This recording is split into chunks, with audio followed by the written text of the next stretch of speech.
Hello and welcome to IT Security Guru. I'm Dan Raywood. Now today is Thursday the 18th of December and hey, we're still talking about Sony Pictures and the attack. This has been going on for almost a month now. And well, the latest developments are from last night from the New York Times. They reported that North Korea claims, or the US government said that North Korea is centrally involved, very key words, from some anonymous sources within the Obama administration, pointing fingers directly at North Korea for their participation in this ongoing attack, which seems to be kind of flipping backwards and forwards between attribution of claims that they are involved, they're not involved. You make your mind up. It's like a sort of swinging back and forth pendulum, really. But it's a very tricky situation. You know, how can you claim someone's responsible when the evidence is pretty slim on the ground? Excellent article posted by Wired. I do recommend you take a look at that. Which kind of does claim attribution is very hard to pinpoint onto North Korea. Actually, attribution point out anyone is really quite hard to actually pinpoint in this case. So, what, about 3 to 4 weeks in, yeah, we're still no real clear on what the motivation is. I spoke to Troy Hunt earlier this week, a security researcher from Australia, and he pointed out, where's the motive? Is it financial? We don't know. Is it kind of activist supremacy over such a major brand? Who knows? It just happens it's tied in with this film called The Interview. The Interview, of course, was due to be released Christmas Day, next Thursday, in fact a week from today, where it's going to receive its consumer-only, US-only premiere, and then we'll probably get that film into January. But that's been put back. In fact, some news coming out again from yesterday. Turns out that the film has actually, I think apparently, so I'm reading, had its entire theatrical release either delayed or suspended or cancelled. Who knows? Lots of unknown uncertainties, and I think if the activists were trying to do that, create uncertainty within Hollywood, within the US government, well, they damn well achieved it as far as I can see.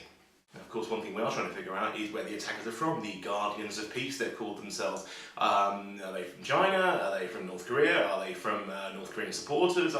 Could they even be from America? Could they be from a rival studio? I haven't actually discussed that point yet. Big release. This film's been talked about for some time. Seth Rogen, James Franco, big stars in Hollywood these days. I loved some of their films they're in, but this is the end was a bit rubbish personally, but there you go. But The Interview, it's had lots of publicity ahead. And as you've seen a film with publicity like this, I can't think of anything to the Blair Witch Project, and that costs a heck of a lot less than the interviews you make, I'm sure of that. But also tied into the news about this company called Snapchat. They're the mobile app where you can take a picture and it deletes itself.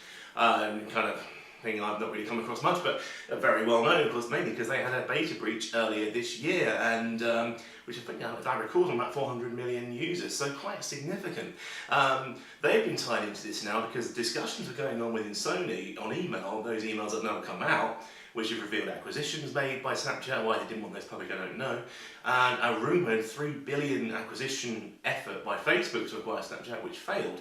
That didn't get out. So now Snapchat, their CEO said he's devastated and very upset about lots of secrets. To read the story on IT Security Guru about that one. Now, the big question really about North Korean association to this story is one of attribution and retribution. In fact, the New York Times article did claim there could be some retribution against North Korea. Now, this is a country not really to be toyed with because they have kind of unknown military, very strong military capabilities as far as we know.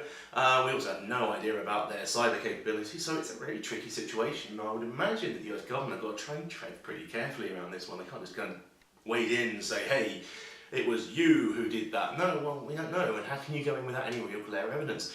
It's all based on rumour at the moment, and I've been on Twitter and I've seen people say yes and no, and read the Wired article, please do read some tweets saying, of course it wasn't. Someone saying, of course it was. After the last few weeks, I'm confused. I don't really know which way it's gone. Guardians of Peace, if you're watching, do get in touch and say, hey, yes, this is where we're from. You might even be anonymous, it could be dispersed, it could be a concept rather than a group, we don't know.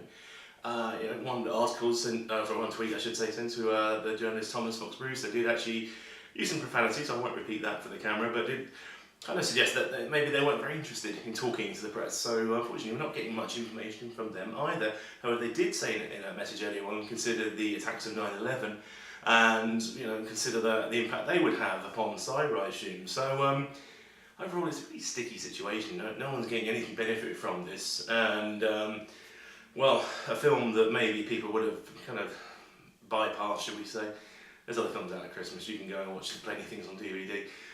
Is now getting the talk of the town in terms of information security community. People are saying to me, I want to go see that movie now. Troy Hunt did say this because, well, maybe it's going to hit Australia at some point, Troy. Maybe you can forward to that on DVD.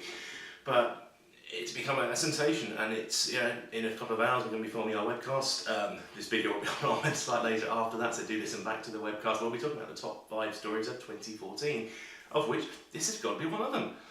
We might have been talking about this for a few weeks, but you consider all the conversation a bit about Target, ransomware, etc. The Sony Pictures thing is going to last forever.